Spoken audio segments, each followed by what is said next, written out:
குஜராத் இங்கே வந்து கிட்டத்தட்ட 1200 கிலோ மாட்டுக்கறி வந்து பிடிபட்டிருக்குதுங்க.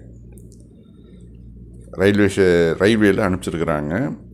அது வந்து அனுப்புனது யார், பெறுவது யார் அப்படிங்கிற விஷயமும் இப்போ கவர்மெண்ட்டுக்கு கிடச்சிருக்குது. அந்த 1200 கிலோ மாட்டு இறைச்சியை அனுப்புறது யாருங்க? விஜய் சிங், ஹிந்து. ஆனால் அதை ரிசீவ் பண்ணுறது யார்? ஜாஃபர், ஒரு முஸ்லீம். யாரையாவது நியமிச்சிக்க வேண்டியது தானே. ஒரு முஸ்லீம் வந்து உன் பேரில் வந்து இறக்குறேன் அப்படின்னு சொன்னாக்க ஒன்றும் சொல்ல மாட்டான். ஏன்னா அவனுக்கு பணம் கிடைக்குதுல்ல. இப்போது தெய்வம்னு அவன் உண்மையில் நினச்சிருந்தானாக்க அந்த விஜய் சிங் வந்து கிட்டத்தட்ட 1200 கிலோவை அனுப்பிச்சிருப்பானா?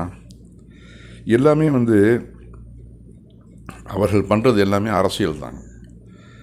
எப்படியாவது முஸ்லீம்களை டார்கெட் பண்ணணும், முஸ்லீம்களை ஒரு வெறுப்பை விதைக்கணும் இந்துக்கள் மத்தியில். அதன் மூலம் நம்முடைய அரசியல் ஆதாயம் அடையணும், அவ்வளோதான். அதை தவிர்த்து இவர்களுக்கு வந்து பசுமையில் ஒரு பக்தி இல்லை பசு தெய்வங்கிறது உண்மையிலேயே இருந்துச்சுனாக்க இப்போது நான் என்ன பண்ணணும், அவர்கள் வந்து கவர்மெண்ட்டுக்கு எதிராக போராட்டம் நடத்தணும். கிட்டத்தட்ட 4-5 பீஃப் எக்ஸ்போர்ட்டர்ஸ் எல்லாருமே வந்து இந்துக்கள், அதுவும் மேல் ஜாதியினர், பனியாக்கள், பார்ப்பனர்கள். பேரை மட்டும் என்ன அல்கபீர், அரேபியன் ஃபுட்ஸு அப்படின்னு மாற்றி வச்சுக்கிறாங்க. இது வந்து எல்லாருக்குமே தெரியும். இது ஒன்றும் ஒளிவு மறைவான செய்யலை. பப்ளிக்காக லைசன்ஸ் எடுத்து வெளிநாடுகளுக்கு ஏற்றுமதி பண்ணுறானுங்க. அங்கே போய் நீ போராட்டம் பண்ணாக்க சரி, உண்மையிலேயே பசு பக்தி உனக்கு இருக்குது அப்படின்னு நினைக்கலாம். ஆனால் ஏழை முஸ்லீம்களும் தலித்களும் புரோட்டீன் வந்து ரொம்பவும் சீப்பாக கிடைக்கிது இந்த மாட்டுக்கறியில். அதனால் அவன் வந்து அதை வந்து உணவாக எடுத்துக்கிட்டாக்க அவனை வந்து அடித்து கொல்றது. சில பேர்கிட்ட வந்து அந்த பசு இறைச்சியே கிடையாது, அது மாட்டு இறைச்சியும் கிடையாது. அது ஆட்டு இறைச்சி கொண்டு போனாலும் அதை வந்து பசு இறைச்சின்னு பேரை வச்சு அந்த முஸ்லீம்களை வந்து அடித்து கொல்றதும், தலித்களை அடித்து கொல்றதும் வெகு சர்வசாதாரணமாக நடக்குது. அரசாங்கம் என்ன பண்ணுது? வாயை பொத்தி மௌனமாக வேடிக்கை பார்க்குது. அவர்களுக்கு தேவைன்னா முஸ்லீம் வெறுப்பு எந்த அளவு விதைக்கப்படுதோ அந்த அளவு அவர்களுக்கு ஓட்டு வந்து அப்படியே சாலிடாக வந்து இந்துக்களோட ஓட்டு வந்து விழும். ஹிந்து ஹத்தரமே அப்படின்னு சொல்லிட்டு ஒரு போர்டை போட்டு விட்டு இதெல்லாம் முஸ்லீம்கள் தான் எல்லாத்துக்கும் காரணம் அப்படின்னு ஒரு வெறுப்பை விதைச்சி விட்டோம்னாக்க அவர்களுக்கு ஈஸியாக வந்து ஓட்டு அறுவடை, வாக்கு அறுவடை செய்யலாம். இந்த ஒரு ரீசனுக்காக அப்பாவி பொதுமக்களை தனது நாட்டு மக்களே பலிகடாக்குறது பிஜேபி அரசாங்கம். இவர்கள் தான் எலெக்ஷனில் ஜெயிக்கிறதுக்காக இராணுவத்தினரையே பலிகடாக்குவாங்க இல்லையா? புல்வாமா தாக்குதலாம் நம்ம பார்த்தோம். ஆக இவர்கள் வந்து இந்து மதம், முஸ்லீம் மதம் அப்படின்லாம் கிடையாது. அவர்களுக்கு தேவை வாக்கு அறுவடை.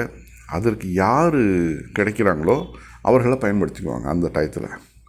அதுதான் இவர்களுடைய உண்மையான சொரூபம். இது வந்து முஸ்லீம்கள் புரிஞ்சுக்கிட்டாங்க ஏற்கனவே.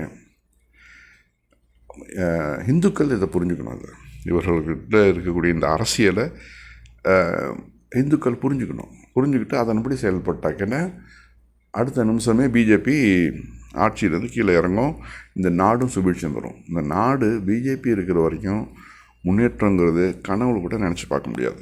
நம்ம அந்த நாடு மேலே கீழே தான் ஒழிஞ்சு முன்னுக்கு வரது வாய்ப்பே இல்லை.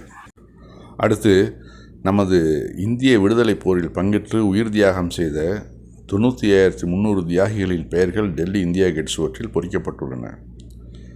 அவற்றில் முஸ்லீம்கள் எத்தனை பேர் தெரியுங்களா? 61,395. சீக்கியர்கள் எவ்வளோ? 8,050. பிற்படுத்தப்பட்டோர் எவ்வளோ? 14,480. தலித் இனத்தவர் 10,777. ஆதிவாசிகள் 598. சங்கிகள் 0. இந்த நிலையில் தான் முஸ்லீம்களுடைய தேசப்பற்ற சந்தேகிச்சு நீ பாகிஸ்தானுக்கு போ அப்படின்னு சொல்லிட்டு அதை திரிகிறானுங்க. இந்த சங்கிகள் வந்து எல்லாருமே வந்து அன்றைக்கி வெள்ளைக்காரன் ஆட்சி இருக்கணும் இந்த நாட்டில், ஏண்டா வெள்ளைக்காரன் வந்து பிராமணர்களை நல்ல கௌரவமாக வச்சுருந்தான். அரசு வேலைகள்லாம் அவர்கள் விரும்பி எடுத்துக்கிட்டாங்க.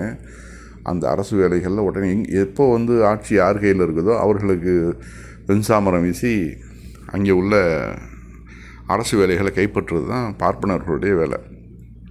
அந்த வேலையை ரொம்ப சூப்பராக செஞ்சாங்க. அதோட நீட்சி இன்றைக்கி வரைக்கும் பார்ப்பனர்கள் கையில் தான் இருக்குது. பிரிட்டிஷ்காரனை விட்டு வெளியில் போனது அப்போ தான். அப்புறம் எப்படி அவங்க வந்து பிரிட்டிஷ்காரனை ஏற்று போரிடுவாங்க. இப்போ இதில் வந்து யார் வந்து தேச விரோதிகள்னு பார்த்தீங்களா?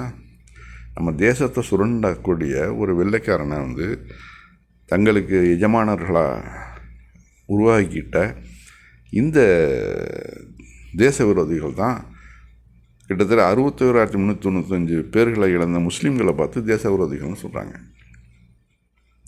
முஸ்லீம்களுடைய விகிதாச்சாரம் எவ்வளோங்க? 25%.